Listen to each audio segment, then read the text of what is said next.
Hi, welcome to editors time with KSR. Sir నమస్తే. పర్టికులర్గా AP ఎలక్షన్స్లో అన్ని సెగ్మెంట్స్ ఒక ఎత్తు అయితే గుంటూరు పార్లమెంట్ సెగ్మెంట్ పర్టికులర్గా మాట్లాడుకుందాం సార్. గుంటూరు పార్లమెంట్ సెగ్మెంట్లో లాస్ట్ టైం అంటే 2019 ఎలక్షన్స్లో సార్ మొత్తం నియోజకవర్గాలు ఉంది 7. అందులో వైఎస్ఆర్సీపీ 6 అండ్ టీడీపీ 1. ఆ తర్వాత మళ్ళీ వీళ్ళు వెళ్ళి అందులో కలిసిపోయారు. సో క్లీన్ స్వీప్ గుంటూరు వైఎస్ఆర్సీపీదే సార్. ఈ ఎలక్షన్స్లో నిన్న జరిగినటువంటి పోలింగ్లో ఎట్లాంటి రిజల్ట్ రాబోతోంది సార్? ఇక పూర్తిగా పట్టణ ప్రాంతమేమో 2 నియోజకవర్గాలు ఉన్నాయి. ఏది గుంటూరు ఈస్ట్ వెస్ట్. ఈ నియోజకవర్గంలో లోక్సభ నియోజకవర్గంలో గతంలో కూడా అసెంబ్లీ స్థానాలు 6 కోల్పోయిన తెలుగుదేశం పార్టీ పార్లమెంట్ స్థానాన్ని 5,000 అతి స్వల్ప ఓట్ల తేడాతోటి గెలుచుకుంది. ఎందుకనంటే అప్పుడు జనసేన ట్రయాంగిల్ ఫైట్లో ఉన్నా కానీ క్రాస్ ఓటింగ్లో జనసేన పార్టీ లోక్సభ అభ్యర్థి కాకుండా తెలుగుదేశం పార్టీకి వేయటం వలన క్రాస్ ఓటింగ్లో గెలవటం జరిగింది. ఇక అర్బన్ ప్రాంతాలు వచ్చేసరికి మంగళగిరి అర్బనే, సగం అర్బను సగం తెనాలి, మొత్తం సిటీ ఎక్కువ ఉంటుందన్న. అది 3/4 అది అర్బన్ ప్రాంతమే. మరి పొన్నూరు కూడా అర్బన్ నియోజకవర్గం అనే చెప్పచ్చు. ఇక తాడికొండ, పత్తిపాడు రూరల్ రిజర్వ్డ్ నియోజకవర్గాలు, ఇట్లా స్థానాలు ఉన్నాయి. ఇక్కడ ఈసారి అభ్యర్థిగా గల్లా జయదేవ్ పోటీ నుంచి విరమించుకోవడంతో డాక్టర్ పెమ్మసాని చంద్రశేఖర్ గారని ఎన్ఆర్ఐ డాక్టరు, ఆయన ఎప్పటి నుంచో సేవా కార్యక్రమాలు చేస్తున్నాడు కానీ చాలా సైలెంట్గా చేసే వ్యక్తి ఆయన తన కార్యక్రమాలన్నీ కూడా అత్యధిక ధనవంతుడిగా కూడా డిక్లేర్ కాబడ్డాడు. అంటే ఈ నామినేషన్లో వెల్లడైన దాన్ని బట్టి ఆయన క్యాండిడేట్ అన్న తర్వాత అసెంబ్లీ స్థానాలకి తీవ్రమైన పోటీ వచ్చింది. ఏది పత్తిపాడు రిజర్వ్డ్ స్థానాలకి పార్లమెంట్ అభ్యర్థే పెట్టాలి డబ్బులు. పత్తిపాడు పెట్టాలి, మరి తాడికొండ పెట్టాలి. మరి ఇలా మిగిలిన అసెంబ్లీ స్థానాలకు కూడా ఒక లోకేష్ గారి దానికి ఎవరు ఇవ్వనవసరం లేదు కానీ మిగిలిన స్థానాల్లో కొంచెం గొప్ప ఖర్చులని షేర్ చేసుకోవాలి.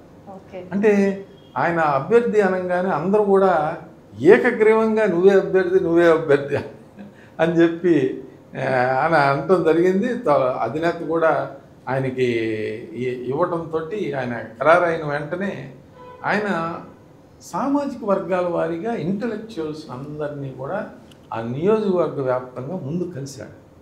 అంటే రాజకీయ నాయకులు కలవటంతో పాటు ఇంపార్టెంట్ పీపుల్ ఉంటారు, పెద్దవాళ్ళు, వాళ్ళు ఆ సామాజిక వర్గంలో కుల పెద్దల అని అంటారు. అలాంటి వాళ్ళందరినీ కూడా ఆయన కలవటం జరిగింది. అంటే గ్రూప్స్గా అసోసియేషన్ మీటింగ్స్, కార్మికులుగా అందరికీ, రిక్షా పుల్లర్స్ దగ్గర నుంచి అందరితోటి వాళ్ళని ప్రత్యక్షంగా ఆయన కలవటం జరిగింది. మిసెస్ అందరూ కూడా కార్యక్షేత్రంలో చాలా కష్టపడ్డారు. ఇక ఈ నియోజకవర్గంలో పార్లమెంట్ నియోజకవర్గంలో తాడికొండలో గతంలో పోటీ చేశాడు ఆయన. ఆయన ఎమ్మెల్యేగా కూడా పనిచేశారు. ఆయనతోటి ఇప్పుడు మేకతోటి సుచరిత గారు, ఆమె celebrity. She was picked up by doctor YSR గారు. ఆమె జడ్పీటీసీగా పనిచేసినప్పుడు ఆమె యంగ్ బాగా పనిచేస్తుంది, మాట్లాడుతుంది అని చెప్పి పికప్ చేసి మళ్ళీ ఎమ్మెల్యే సీట్ ఇచ్చి గెలిపించారు. అట్లా ఈసారి ఏంటంటే ఆమెకి స్థానచలనం చేశారు. ఆ స్థానచలనం చేయటమే ఆమెకు బాగా వీక్ అయిపోయింది. ఆ స్థానంలో ఆ తాడికొండ నియోజకవర్గంలో మంచి మెజారిటీతోటి ఆయన శ్రవణ్ గారు గెలుస్తూ ఉన్నాడు. ఇక మంగళగిరిలో మురుగుడు హనుమంతరావు గారి కోడలు లావణ్య, ఆమె పోటీ చేస్తూ ఉంది. ఆమె పోటీలో మరి ఎక్కడ ప్రచారం చేశారో మరి ఎవరికి తెలియదు. ఆ సామాజిక వర్గ సమీకరణాలు కూడా ఎవరికి తెలియదు. నారా లోకేష్ బాబు అక్కడ దాదాపు 50,000కి, ఎందుకంటే ఆయన యోగళం పాదయాత్ర తదుపరి ఆయన ఎక్కడికి వెళ్లకుండా అదే నియోజకవర్గం మీద ఫోకస్ చేసి ఆయన పనల్లా ఆ నియోజకవర్గం తిరగటం, ఎవరన్నా వస్తే కండువాలు కప్పటం. అంటే మిగిలిన నియోజకవర్గాల నుంచి ఎవరన్నా వచ్చి పార్టీలో జాయినింగ్స్ ఉంటే ఆ కార్యక్రమం తప్పితే, పోల్ మేనేజ్మెంట్ తప్పితే ఆయన ఏ పని చేయలేదు. అక్కడ చాలా క్యాంపెయిన్ చేశారండి.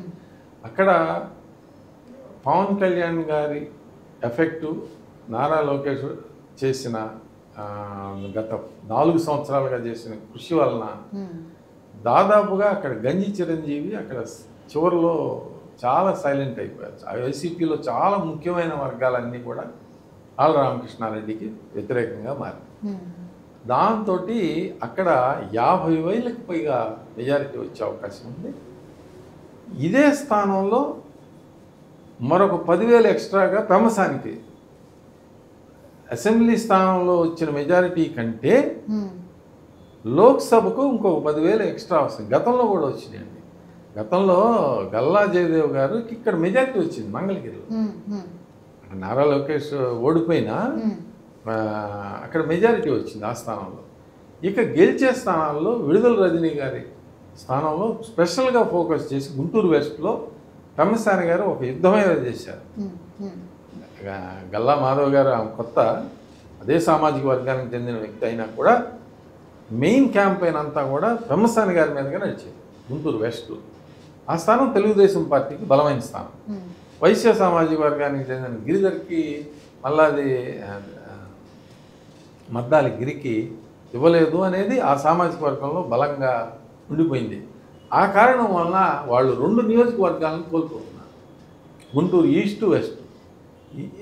ఈస్ట్లో నజీరు మొహమ్మద్ నజీరు నూరు ఫతిమా మీద కాంటెస్ట్ చేస్తారు. నూరు ఫతిమా అది ముస్తాఫా గారి కుమార్. ముస్తాఫా గారు 2 సార్లు వైసీపీ ఎమ్మెల్యేగా కూడా చేశారు. అయితే ఆయన మీద తీవ్రమైన ఆరోపణలు అవి ఉన్నాయి. అక్కడ వక్ఫ్ భూములు కానీ ఇతను కుర్రాడు సింపతి ఉంది ఇతని మీద. నియోజకవర్గాన్ని అంటిపెట్టుకుని కార్యక్రమాలు తెలుగుదేశం పార్టీ చేయటం జరిగింది. అతని మీద సింపతి ఉంది. రెండోది ఈ వైశ్య సామాజిక వర్గం అక్కడ కూడా గణనీయమైన పాత్రని వహిస్తాను. వైసీపీ ఓటమికి కారణం అదే సామాజిక వర్గం గుంటూరులో అవుతుంది.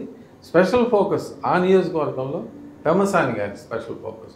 చాలామంది ఇప్పుడు గుంటూరు డిప్యూటీ మేయర్ ఆమె జాయిన్ అవుతుంది. జడ్పీ చైర్మన్ ఆమె క్రిస్టీనా ఆమె జాయిన్ అవటం జరిగింది. ఇవన్నీ కూడా అంటే వాళ్ళు ఊరికనే జాయిన్ అవ్వరు, వాళ్ళు ఏదో ట్రెండ్ అంటే గాలివాటం. ఇప్పుడు రాజకీయం ఇప్పుడు తెలంగాణలో కాంగ్రెస్లోకి ఎవరికి బొట్టు పెట్టిన అవసరం లేదు కదమ్మా. మామూలుగా రోజు వచ్చి గ్రౌండ్లో ఎందుకు మనం సర్దుకుందాం ఇక అయిపోయింది అని అనుకున్నారు అనుకోండి, వాళ్ళు చెప్తుంటారు అన్న ఒక వదిలే మా ముందు సీటు బస్సులో కనుక ముందు సీట్లో ఖర్చిపోయి అన్నట్టు. అంటే ముందు చేసినానికి డెఫినెట్గా అడ్వాంటేజ్ ఉంటుంది కదా. పోలింగ్కి ఎలక్షన్ రిజల్ట్స్ వచ్చిన తర్వాత చేరే వాళ్ళు కొంతమంది ఉంటారు, వాళ్ళకి కొంచెం లాస్ట్ ప్రిఫరెన్స్ ఉంటుంది, లాస్ట్ సీట్లో కూర్చుంటారు. వీళ్ళు కొద్దిగా ముందు సీట్లో కూర్చోవచ్చు, అంత మేము తెగించి పోరాడామని చెప్తారు. అంటే వాళ్ళు ఎంత పోరాడినా కానీ అలాంటి కార్యక్రమాల్లో గుంటూరు ఎస్ సీట్లో దాదాపు 15,000 ఎవరు ఊహించిన విధంగా 15,000కు పైగా మెజారిటీ తోటి నజీర్ గెలవబోతున్నాడు. పొన్నూరులో అది నరేంద్ర గారి విజయం నల్లేరు మీద నాడికి. ఇట్లా అసలు ఆ నియోజకవర్గంలో కిలార్ రోసయ్య గారు అంటే వాళ్ళ మామగారు వచ్చేసి చాలా పెద్ద నాయకుడు ఉమ్మారెడ్డి వెంకటేశ్వర గారు. ఆయనతో నాకు దాదాపు 35 ఏళ్ళుగా పరిచయం ఉంది. బాపట్ల ఎమ్మెల్యేగా పోటీ చేసిన దగ్గర నుంచి ఆయన సుదీర్ఘమైన రాజకీయ చరిత్ర ఉన్న కుటుంబం నుంచి వచ్చిన వ్యక్తి. రాజకీయాల్లో గెలుపోవటం అనేది సహజం. ఒక అవకాశం వచ్చినప్పుడు ఆ అవకాశాన్ని వినియోగించుకుని పార్లమెంట్లో అందరినీ కలిసే భాగ్యం ఆయనకు వచ్చింది, ఆయన వినియోగించుకోలేదు. దానికి కారణం ఏంటంటేనండి, పార్లమెంట్ సభ్యులంటే ఒక విధమైన చులకన అభిప్రాయం. అంటే ఎలివేటెడ్ పర్సన్స్ కాకపోతే చులకన బాగా. ఎలివేటెడ్ పర్సన్స్ అంటే ఇక్కడ ఏంటంటే డబ్బు ఎంత ఇస్తున్నాం, డబ్బు లేకుండా వస్తే నాకేం ఉపయోగం. ఎమ్మెల్యే క్యాండిడేట్ ఉంటాడు, నేను వస్తున్నానని ఫోన్ చేశాడు అనుకోండి ఎమ్మెల్యేకి, ఎంత తెస్తున్నావు అంటారు, వస్తున్నావు అంటే ఎంత తెస్తున్నావు అంటారు. అది అలాంటి పరిస్థితి ఉంది పార్లమెంట్ సభ్యులకి. ఇది ప్రాబ్లం. పార్లమెంట్ సభ్యులకి ఇస్తున్నారు అని అంటే ఎమ్మెల్యేకి ఎంత డబ్బు సరఫరా, ఏ మండలంలో సరఫరా చేస్తారు. నువ్వు ఒక మండలం ఏదో కేటాయిస్తారు, ఆ మండలం 2 నువ్వు చూసుకోండి, మీరు మొత్తం అంతా కూడా మనీ అంతా కూడా మీరు చేయండి. ఆ విధమైన అందువలన ఆయన తిరగలేకపోవద్దు. రోసయ్య గారు కూడా ఇలాంటి ఒత్తిడి వలన ఆయన ఎక్కడా కనిపించలేదు అనే అపవాదం ఆయనకి. ఇక ఇంకొక ముఖ్యమైన నియోజకవర్గం పొన్నూరు తర్వాత తెనాలి నియోజకవర్గం. తెనాలి నియోజకవర్గంలో మీరు ఆ ఇన్సిడెంట్ చూసే ఉంటారు. అన్నాబత్తిని సత్యనారాయణ గారి అబ్బాయి ఎమ్మెల్యే, సిట్టింగ్ ఎమ్మెల్యే. అక్కడ మనోహర్ గారు అత్యధిక మెజారిటీ తోటి జనసేన గెలవచ్చే సీట్లలో పవన్ కళ్యాణ్ తదుపరి అత్యధిక మెజారిటీ తోటి గెలిచే సీటు తెనాలి. ఎందుకనంటే అక్కడ ఉన్న కుల సమీకరణాలు ఆ విధంగా ఉన్నాయి కాబట్టి. ఎందుకంటే వైశ్య సామాజిక వర్గం తెనాలిలో మనోహర్ గారు తీవ్రంగా ఆకర్షించిన ఇద్దరు పెమ్మసాని కానీ వీళ్ళిద్దరు కృషి వల్ల ఆలపాటి రాజా గారితో కొన్ని విభేదాలు అప్పుడు ఉన్నాయి, కానీ ఇప్పుడు పెమ్మసాని మీద కానీ మరి మనోహర్ గారి మీద కానీ అలాంటి లేవు. ఈయన చాలా డెవలప్మెంటు తెనాలిలో ఆయన స్పీకర్గా ఉన్న సమయంలో నాదెళ్ల మనోహర్ గారు చాలా డెవలప్మెంటల్ యాక్టివిటీస్, ఆ మెయిన్ ఆ రోడ్డు, ఆ కెనాల్ దగ్గర రోడ్డు వైడనింగ్ అనేది ఆయన స్వయంగా చేశారు. ఆ వైడనింగ్ అవన్నీ అందువలన ఆయన మీద ఒక విధమైన తెనాలి ప్రజలకి ప్రేమ ఉంది, ఓట్లు కూడా ఆ విధంగానే పడ్డాయి. కాబట్టి వీళ్ళు జనరల్గా ఏమనుకుంటున్నారంటే గుంటూరు టోటల్గా గుంటూరు పార్లమెంటు పరిధిలో 7కి 7 స్థానాలు తెలుగుదేశం పార్టీ స్వీప్ చేయబోతుంది. మొత్తం రివర్స్గా. రాజకీయాల్లో ఏది కూడా శాశ్వతం కాదు, రాజకీయాల్లో ఏది శాశ్వతం కాదు.